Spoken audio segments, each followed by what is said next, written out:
안녕하세요. 안녕하세요. 안녕하세요. 안녕하세요. Hey there. So today we are watching a new video. 11 things not to do in South Korea. Must see before you go. That could be very interesting because I don't really know if there is something that I have to know before I will go there. I hope summer next year. But yeah, I'm currently learning the language. It's a little bit hard to know when I can speak the language enough to communicate with the locals. The first video will be 11 things not to do in South Korea. I think we can start now. Number 1.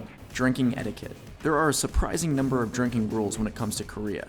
But the main one is that if a glass is empty, you're obligated to fill it, especially if you're younger than the person you're drinking with. That means that things can get out of hand pretty quickly, so if you don't want to drink a lot, make sure you leave your glass half full. In addition to this, when someone is pouring a glass for you, make sure to always receive the glass with 2 hands to show respect. And again, if the person you're drinking with is older, when you sip from the glass, turn your head slightly away from them, as another sign of respect.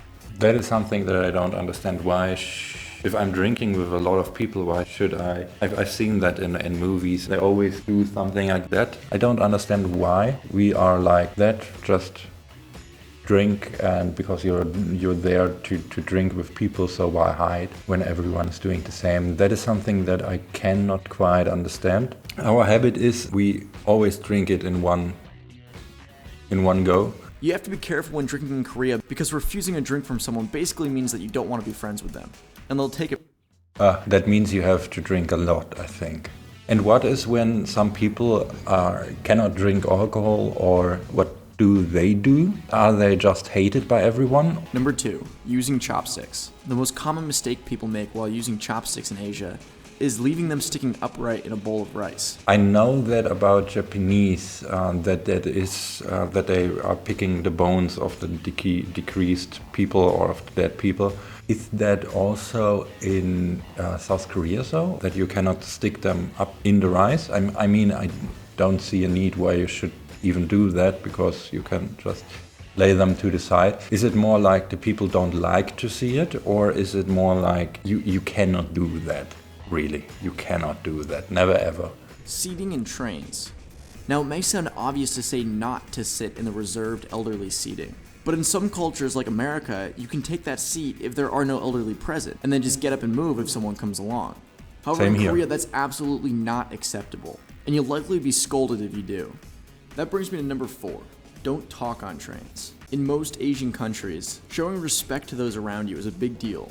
And you'll notice that no one carries conversations on trains, let alone makes a phone call. This is seen as disrespectful to the personal space of others. I wish they would do that here. It's not as loud as, like, for example, in America, or, well, don't know if America really has a public network transportation system. I mean, it's some people are talking, some people are on the phone, but it's not like everyone is screaming around, so sometimes it could be a little bit, yeah. I also prefer if everything is silent, so I can absolutely understand that, and that is something that I wish that the people here would do. Don't leave a tip. While tipping in Korea isn't like tipping in Japan, where if you leave a tip it's actually considered insulting, tips aren't expected or required here. So if you do decide to tip, the amount is totally up to you. The tipping culture here is a little bit different. It's not like in the US where you have to tip, but it's like if you are happy with the service, then you can give a tip, and something around 5 to 10% is the norm. If you are not happy with the service, then why should you give a tip? Why do we have something like the tipping culture? I think it's more like the wages. I don't really know the wages of the waitress and waiter and of the delivery person, but here it's around, well, not very much. I think sometimes under the legal limit. I don't really know how they do it, but it's legal, but it's under the legal limit. I don't really know. Number 6. Don't be afraid to shout at your waiter. While it may seem rude in other countries, in Korea, the way to get your waiter's attention is by yelling. The reason for this is that waiters in Korea will leave you alone for your meal, which means the only way to get their attention is to either yell at them or use one of the call buttons located on the side of your table in some restaurants. Number 7. Don't get into a fight. South Korea is one of the safest countries in the world, but their legal system is unfairly biased against international visitors and residents. If you get into any altercations with Koreans, it's best to just walk away. as the law is likely to side with the Korean nearly every time.